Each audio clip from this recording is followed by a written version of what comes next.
Hi guys, you're welcome back to Kemini Cut and Seam channel. Today I'll be showing you how to make a female trouser pattern which you can convert to a pencil, boot cut, flay or a palazzo. Firstly, you have to take your measurement of your hip, your waist to hip, waist to knee, waist to ankle or floor length, your round knee and your round ankle and round thigh. So the next thing you will have to measure 2 inches. That will be for our top margin. At the same time, this will serve for our waistline.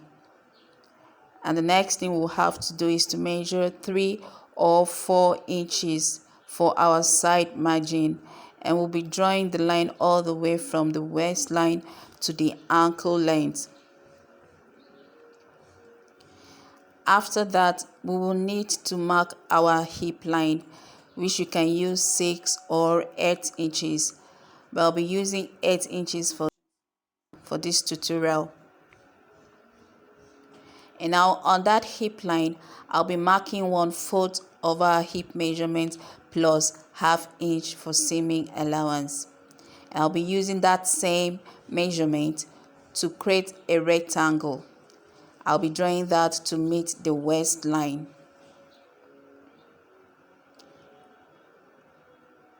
And after that, we will need to create your crotch.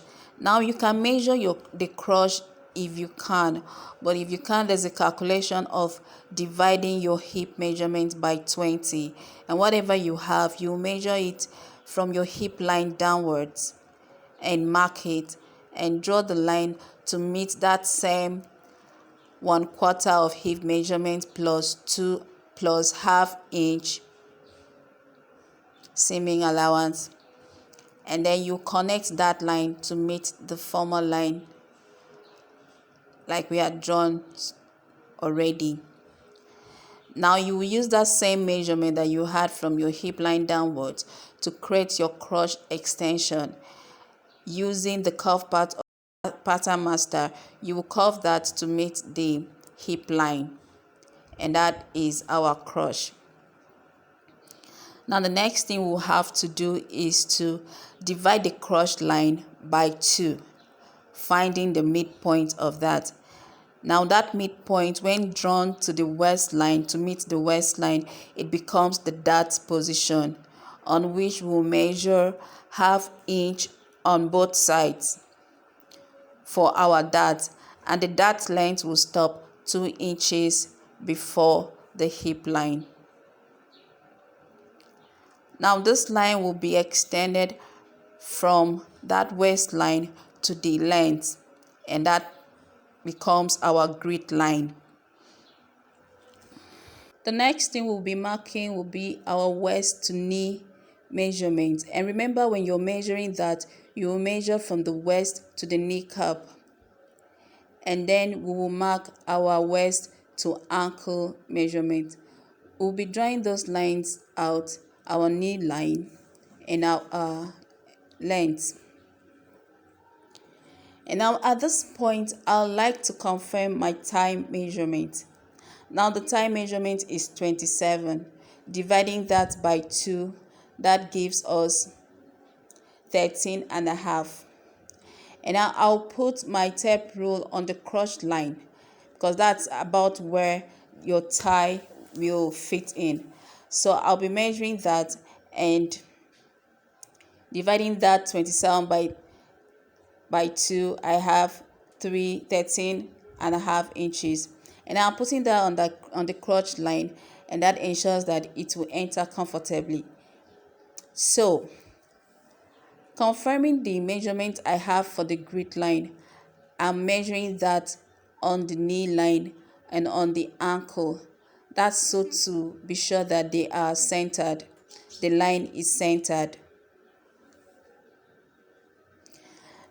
Now the knee measurement we are using is 18.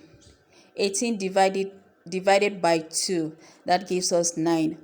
On that line, the grid line, we'll be measuring half of 9 inches on both ways. That means 4.5 on each side. And then we'll go ahead to add ½ inch for seaming allowance. We'll be repeating the same thing on the length.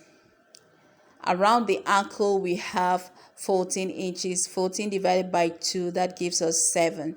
So on each side we'll be putting 3.5 inches and then add half inch for seaming allowance.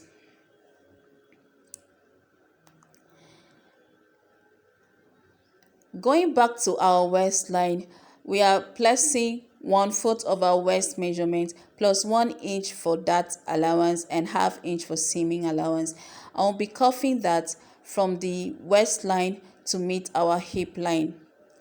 And then we will need to connect the dots we have on the knee line to meet the crotch line, like so.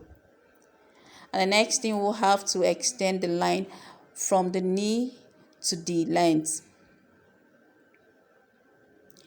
And we are connecting the dots on the other side as well.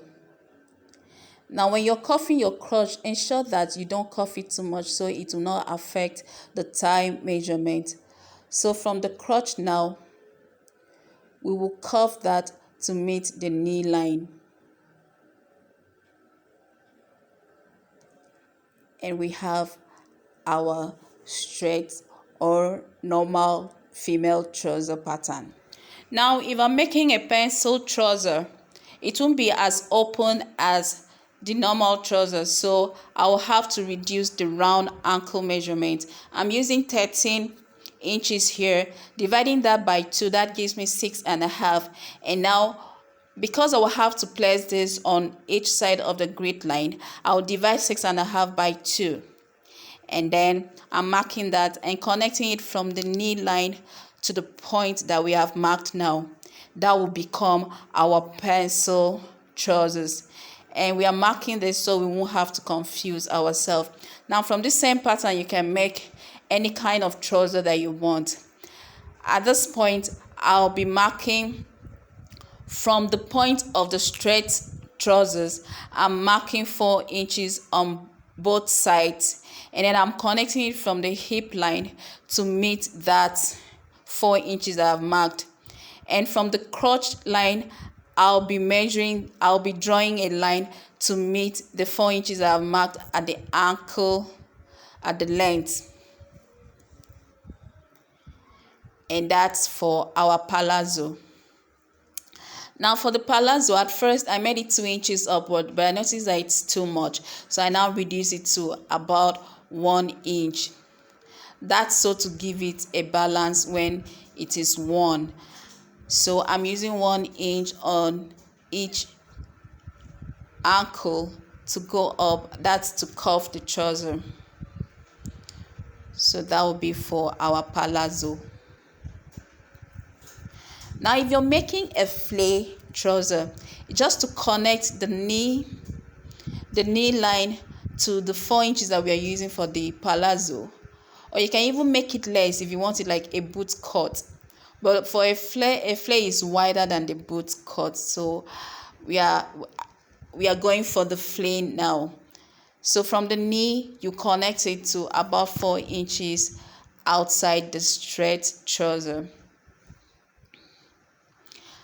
Now for our contouring, we will go up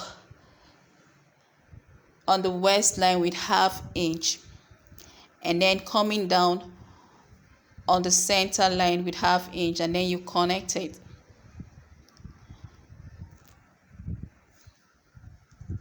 So we will be cutting out using our palazzo trouser, so that if you want to cut pencil or flare or the straight trouser, is all inclusive. So that's it, we are cutting it out now. And that's for our front bodice. For our welt pocket, I'll be measuring about 1.5 inches from the side. And then from the top, I'll be going in with 2 inches. Now at that point, I will decide how wide I want the pocket to be. I don't want it to cut across the dart, but if you want yours wider, of course you can do that. So I'm using 3.5 inches for the wideness, and on that line I will measure half inch downwards and half inch upwards. So I'll be closing up the two sides and then using half inch on the midline to form tiny triangles. That will serve as our notches when the pocket is sewn. Now I'm basically just marking this pocket. Let me know in the comment section if you would like us to do the sewing part of the trousers and the pockets. So that's it. That's our pocket. Now for our back bodice, we will need to slash the hip line open.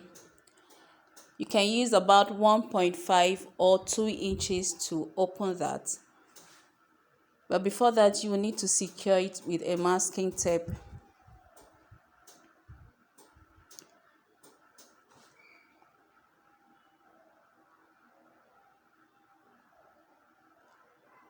Then after opening it, I'm using 1.5 here. After opening that, I'll be using 2 inches to add to the front bodice. That will be for our back bodice. But at the crotch line, I will go outwards with 3 inches and then I'll extend the crotch line and using the cuff part of my pattern master to cuff that all the way up. And now from the crotch line downwards, I'm equally using 2 inches. So the back bodice uses 2 inches to be wider than the front bodice. So I'm using 2 inches now. And from the crotch, I'll cuff it down to the length.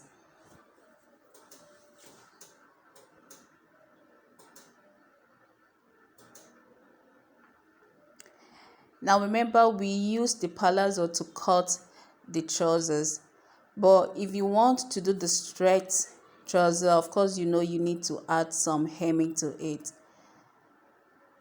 You can do 2 inches or 1 inch, depends on what you want. So I'll be cutting that out now, and that will be for our back bodies. So if this video adds any value to you at all, kindly subscribe, like and share. Thank you for watching. God bless.